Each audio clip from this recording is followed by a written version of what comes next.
Well, good afternoon.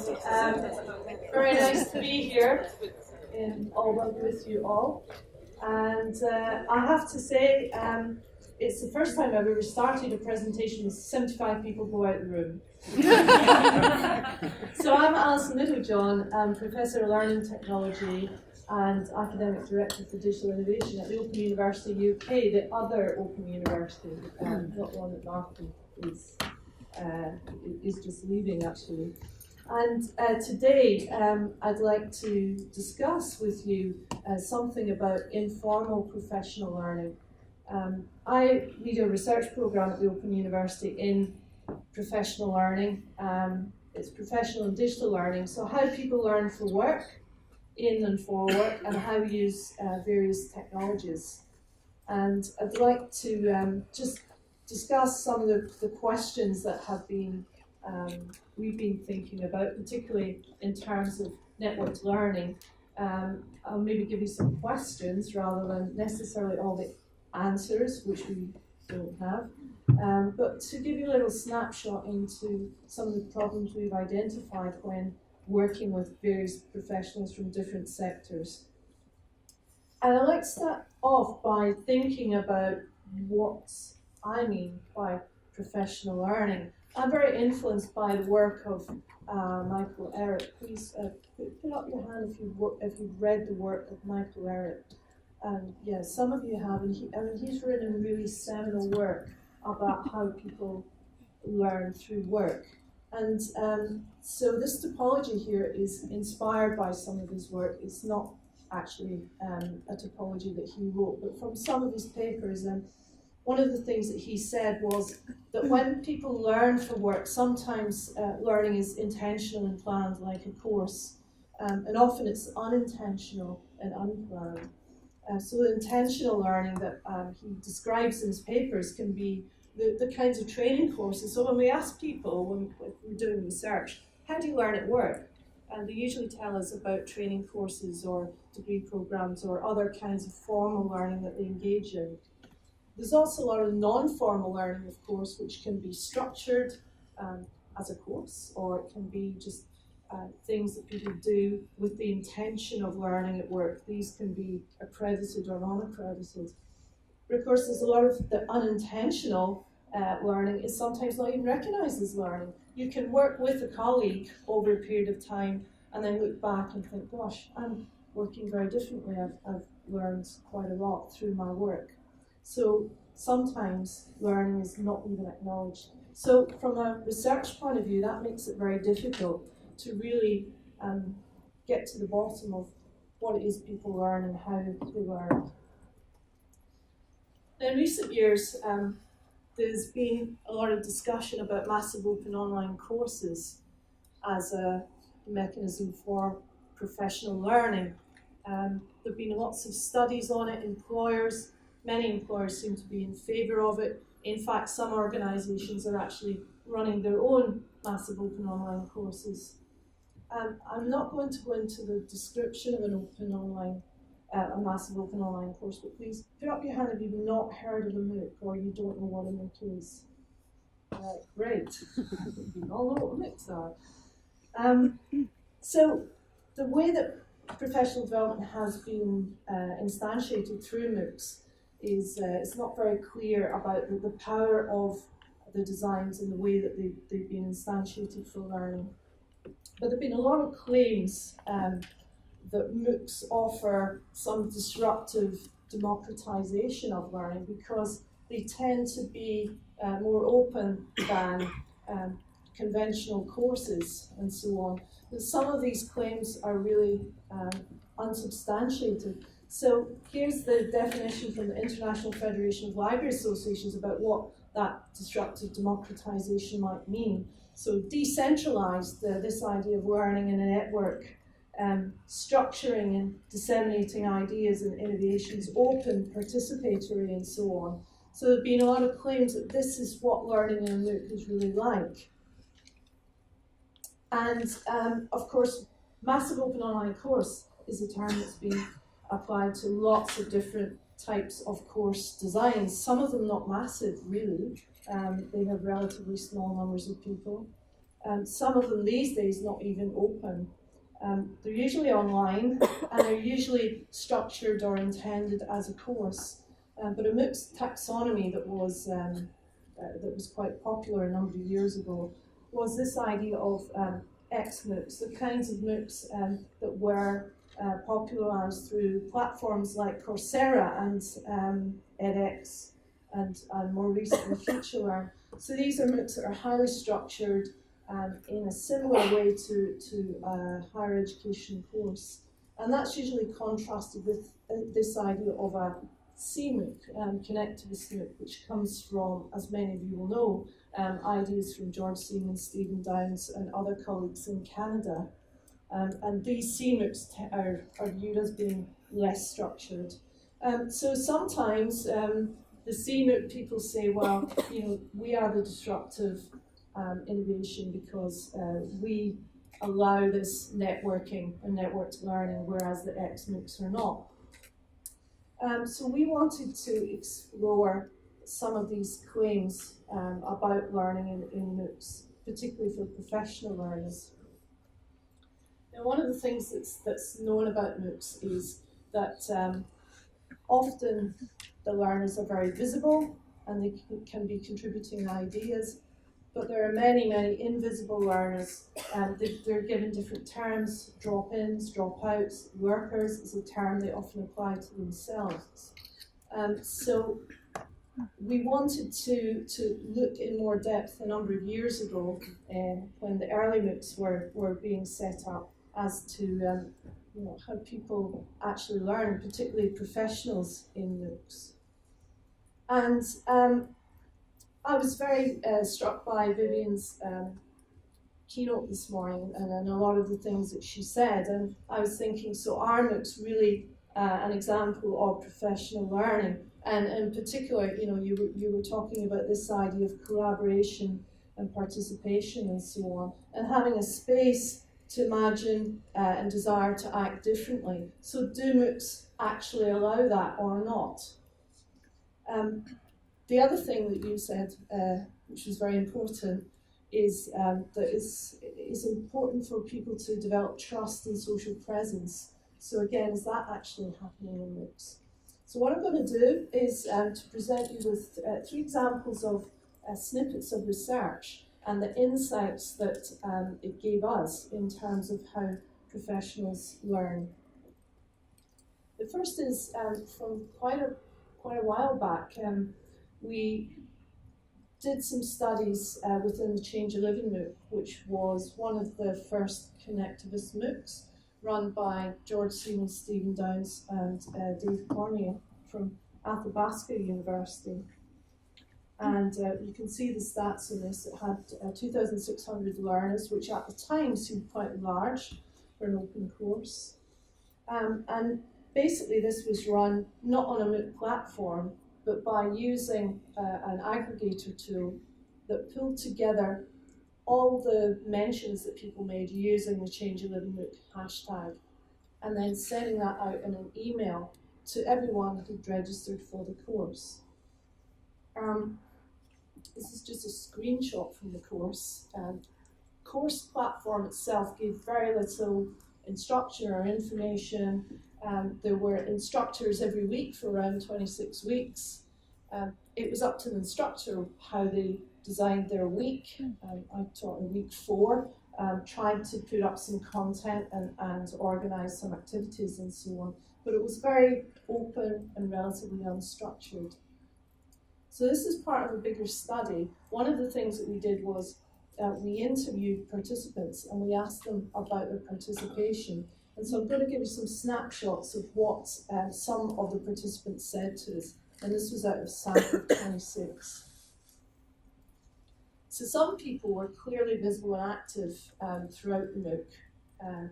In fact, people were describing to us that some participants seemed to be everywhere. They were blogging, using Twitter. They obviously had great digital competencies. And one or two of the participants said, well, I'm scattered everywhere. I'm answering lots of people's questions and so on. So the question is, are these people actually learning? Are they applying that learning to their job as professional learners? Are they doing things differently after participating in the MOOC? And we also found some people were less visible, and these were termed passive participants. They weren't entirely passive. I mean, there were actually some of them were doing very little, but some of them were maybe reading what others were contributing, and they were maybe watching videos or going into some of the sessions. But they often described this reticence that they had, a hesitance, a lack of confidence in terms of contributing themselves. So again, can we tell anything from what they're doing? Are these people learning or not? And then we found the people who really were quite invisible. They registered for the course, they dropped in, dropped out. They called themselves the lurkers. That was their term, not ours. And here's some of the things that they said. I'm happy being a lurker. I'm actually learning quite a lot. I'm lurking and I'm finding out lots of great ideas. So clearly they were describing to us some learning, and often they were then using that learning as part of their job. So in terms of particularly how we measure learning, or how we consider whether or not people are learning, there's a bit of a conundrum here, because if we look at people's behaviour, it's difficult for us to tell from the MOOC whether people are learning or not. It's quite different from a conventional course. So the people who are visible and active contributors, as a tutor, we can make some assumptions about whether or not they're learning. The people who are less visible, do we assume that they're not learning? Or can we not say whether or not they're learning? There's very little for signalling to tutors whether people are learning or not. So we can't use the conventional forms of judging whether or not learning has happened, and that really depends on the learner. Of course, one of the key factors influencing what someone will do in a MOOC is their motivation. So people described all kinds of motivations to us when we asked them, why are you in this MOOC? And none of this will be new to you, but it's good to bear in mind there are many different reasons, and therefore we can't expect people to behave in a standard way. Sometimes it's just to hang out in the MOOC, to be with the people who are going to be there. Networking was a sub-goal, so people wanted just to be present. Sometimes they said, well, I just want to blog once a week, or I want to tweet, or I just want to be part of this MOOC. And others talked about specific things they wanted to learn. Sometimes that wasn't actually the subject of the course itself. It might have been how to use the different tools, how to participate in the network, and so on.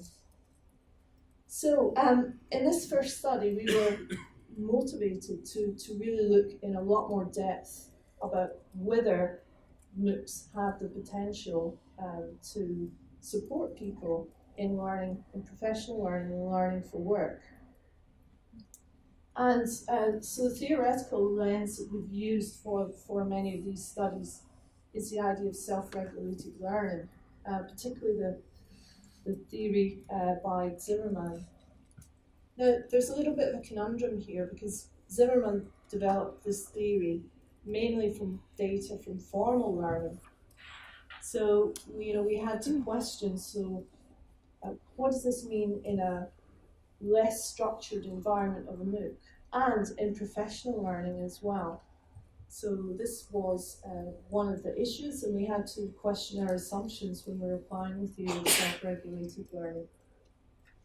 But we developed a methodology that we've used over a number of different studies. And I'm really delighted that Annette Dalsgaard can be here today, because Annette has actually used this methodology to look at how health professionals learn in the MOOC that she ran on midwifery, and she's getting some really exciting results at the moment.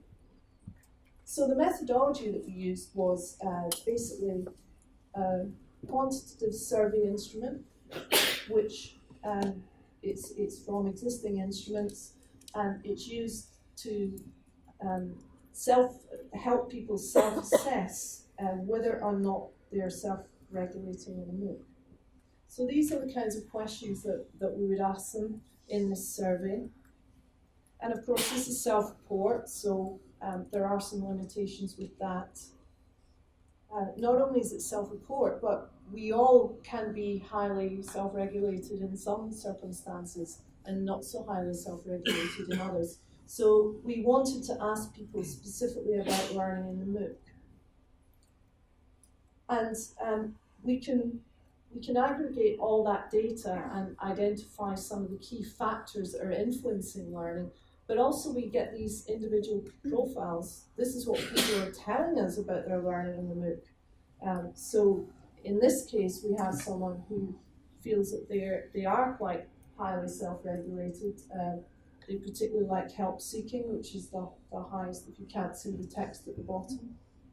And we can contrast that with this person who felt that they weren't, in this circumstance, weren't very self-regulated.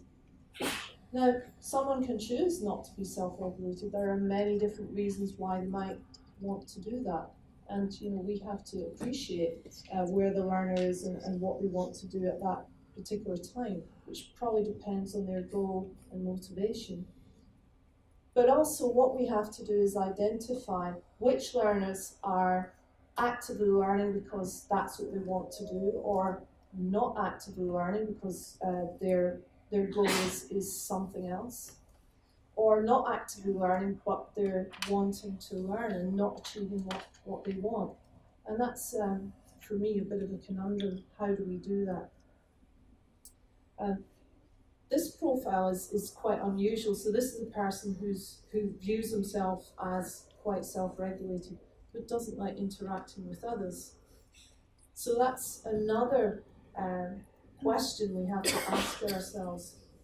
If indeed MOOCs are a way of democratizing learning and enabling the learners to learn in the ways that they want, then what does this mean? This person doesn't like interacting with others.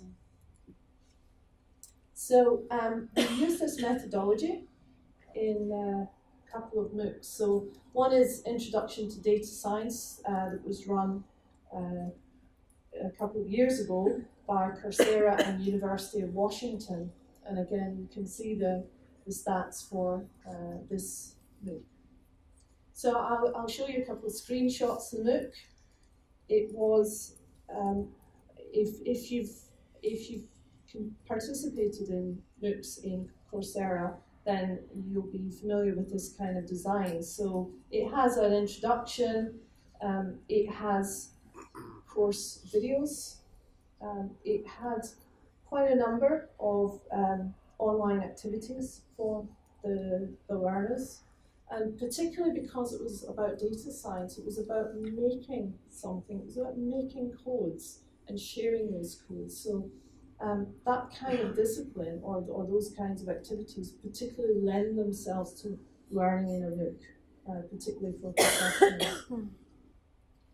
So I mentioned earlier that the studies that we did identified some of the key factors that were influencing learning in a MOOC. And one of those was learning value.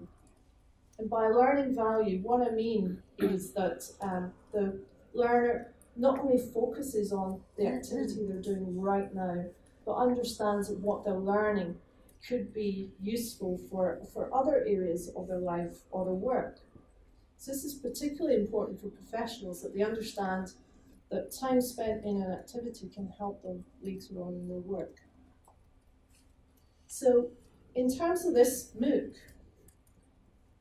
what we discovered, I'm going to show you quite a lot of text over the next few slides, just to show you from our qualitative data what the learners in the MOOC were actually telling us. So the people who told us that they were not highly self-regulated in this particular MOOC tended to focus on getting the course certificate. Time and time again, they told us that was their motivation, the reason for being in the MOOC. Whereas the people who reported to us that they were highly self-regulated, had a different motivation, and that was often associated with their work. So they might have wanted to learn something very specific that could help them in their work, but they weren't particularly interested in the course certificate. So this meant that whatever the people who said they were highly self-regulated did, they tended to do the things that they felt would help them with their work, rather than necessarily following the course pathway. And so they were very strategic about what they did and how they spent their time. Whereas the people who told us they weren't being very self-regulated in this course tended to try to do everything. They were following the course pathway, and that could be quite stressful for them. It was very difficult for them to manage the time that they needed in the MOOC. The people who told us they weren't self-regulated, they weren't so sure about how to evaluate themselves. So how am I doing in this MOOC? What progress am I making? Whereas the people who were highly self-regulated, they knew, I wanted to learn that for my work, and I learned it. So we see a difference in the way that people are being strategic about learning in MOOC, and people who are highly self-regulated or tell us that they are tending to focus on their goal, which in this case tended to be about work. Whereas the people who told us they were less self-regulated were trying to follow the MOOC pathway. Now, I want to tell you a similar story about a different MOOC. This is Clinical Trials, which is one of the first edX MOOCs. It's run by the Harvard Medical School. It had 24,000 participants. And we used a very similar methodology, so we can get a snapshot of how people learn in the MOOC. A screenshot MOOC, again, it's got the information and the weekly videos. If you've participated in an edX MOOC, you'll know that you often have access to online materials that are very, very interesting, very high quality. And there are often online discussions. How they're used and their usefulness can vary from one MOOC to another. And there are often these multiple choices.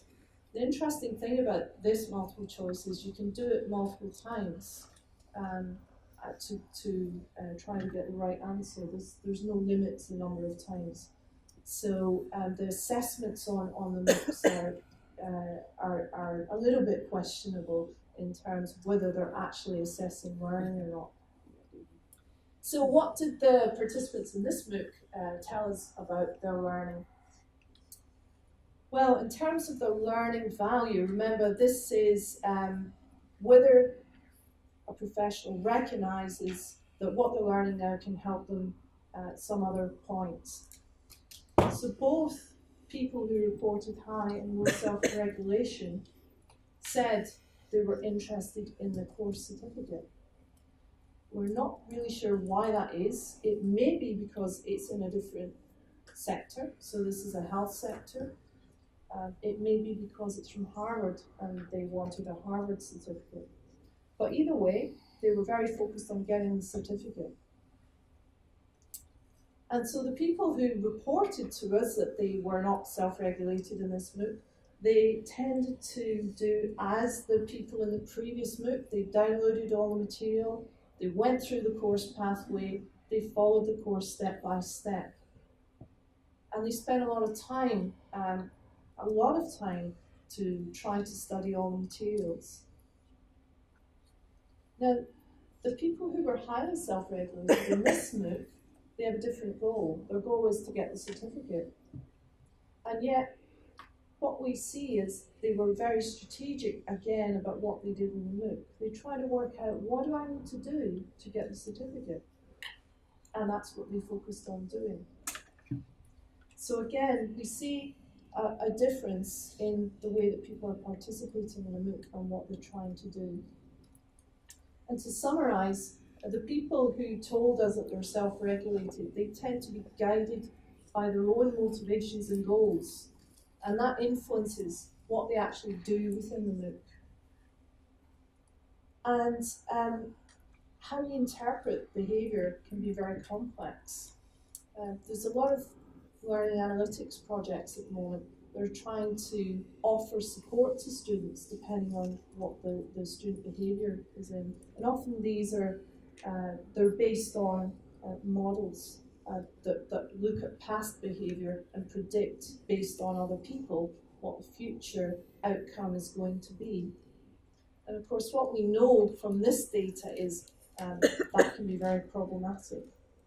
So I just want to leave you with some questions going forward in terms of learning in MOOCs and networked learning in particular, and some of the big questions that we're facing. So one of these questions is about the invisible learners. The people who are they're lurking, or dropping in or dropping out, whatever we want to call them, passive, but we don't know whether or not they're learning. They may very well be achieving precisely what they want to achieve, and if they're professionals, it might help them with their work. But we don't know that. So one of the things that we have to think about is, so what form of learning analytics, and some of you are probably working in these learning analytics projects, so how can we offer personalised support? And this is a diagram of some analytics that we piloted at the Open University last year, where when people signed up for a course, we basically asked them to fill in a questionnaire similar to the one that I showed you, and it asked them about how you like to learn. And then the data was analysed and it was fed back to each of the learners. The learner was phoned up by a tutor, and that data provided a starting point for a discussion with the learner about how they like to learn and to think about how they might learn going forward. But we really have to think about education and the educational models that we have. So this question of are MOOCs disruptive democratization, we don't see a lot of evidence for that. Most of the MOOCs that we've considered are either conforming to some kind of convention by expecting students to behave in ways that fits with conventional higher education. So in other words, this idea of if you're learning, you're going to be more active, or we're designing a course for you in this way, and this is the way that we expect you to learn. We have to think about whether or not that makes sense. The picture in this screen is a Google car, and I was reading a blog by Audrey Waters last week. I don't know if any of you read Audrey Waters' work, but she's an activist and she's into open and online education. And she wrote a very interesting blog, which was part of a presentation she gave in Edinburgh last week. And it was basically describing when she was invited by Sebastian Thrun to have a ride in the Google self-drive car. It was around about the time when he set out his first MOOC, around about 2008. And so she was drawing parallels between this idea of a MOOC being disruptive and a self-driving car being disruptive. And with the self-driving car, she noticed that almost every minute the driver had to take over again because it wasn't quite working and something was going wrong. And I think at that time, a lot of these self-drive cars were complying with conventions that maybe the algorithms aren't based on now. So that's something we have to think about in education. So I guess my call to action for all of us is to think about a model and approach to open networked learning that is based around these learner motivations and intentions, and to really question and rethink how we view learning and how we can measure success in learning. So over to you for questions and comments. Thank you.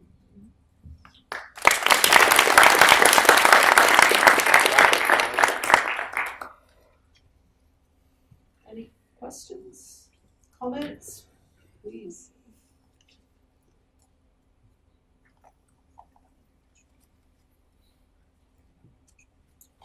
after lunch, everyone's waiting to go into groups. Oh yeah, question. I was thinking about this self-regulated learning. Yeah. So, just from the slide, are you then pointing that informal learning activities are not self-regulated as such? It depends. So if someone learns informally and they're basically setting their own goal and I guess achieving that goal in their own way, then they are self-regulated. Although self-regulated people can sometimes choose to follow the pathway set by a tutor, the distinction between the two is quite subtle. Basically, in a nutshell, people who are highly self-regulated tend to set their own goals and to try to achieve what they want by, I guess, establishing their own pathway. They tend to have broad networks and look outward rather than necessarily look inward at a learning activity. I don't know if that helps, and I'd be very happy to discuss it more later. Yeah, because I was interested in understanding if we could design system interfaces and also analyze students' experiences regarding learning management system or other kind of can be open source content or even MOOCs. But from the viewpoint of self-regulated learning and motivation, because if a person is highly motivated towards the subject matter, whether for work or other kind of learning, then the possibility that they will put natural effort higher and possibly learn more is higher. Yeah. The probability of learning is higher. So that's the direction that I'm thinking. So that's why I asked, can we then generalize and make a claim and move on? I wish it could be as simple and straightforward as that. I mean, so some of the ways that we've tried to devise algorithms to support learning is to identify, or for learners to identify their own motivations and goals. And actually that is not straightforward to do. I mean, I noticed in Martin's keynote, which I enjoyed very much, that you're organising principles around a problem. So what is the problem? But whatever these organising principles are, I guess if people are focused on a problem, a specific problem, then you could use that as a proxy for their goal or their motivation. But yeah, it's very difficult. Sometimes we don't know what our goals and motivations are, and sometimes we might have explicit goals and tacit goals. We tested out an algorithm some years ago. It was called a charting tool, where students could chart their own pathways by identifying their goals. They could even share goals with other people, so they knew the kinds of resources and the kinds of activities that people would go through to achieve that goal. But it wasn't entirely successful simply because of the complexity of identifying what your goal is. And also your goal can change. That's another thing. Quite often people's goals and motivations alter. Thank you, really good talk. And now you focused much on the learners. Yes. But I guess we agree that the employers, the way they display interest or non-interest with the MOOCs, that will influence the learners. Yes. Do we know anything about the trends of employers? Are they taking increasing interest, or what happens there? Yeah, there are clear signs. If you're keeping an eye on the trends in the MOOC world, shall we say, and what MOOC platform providers are doing. So employers are very interested. Many of them are actually investing in MOOCs, but they're not really open. Many of them are closed to the people within an organisation. So Coursera in particular is focusing very much on professional learners.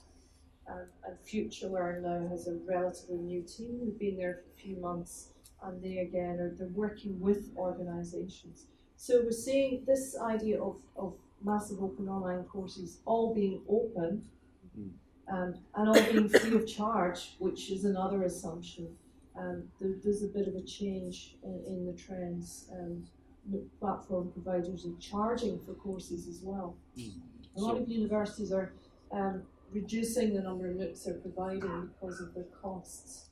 At the Open University, even though we're FutureLearn is a company owned by the Open University, it still costs us £50,000, about I don't know how many euros because the pound is dropping. But say just over €50,000 for each MOOC, which is quite a lot. Yeah.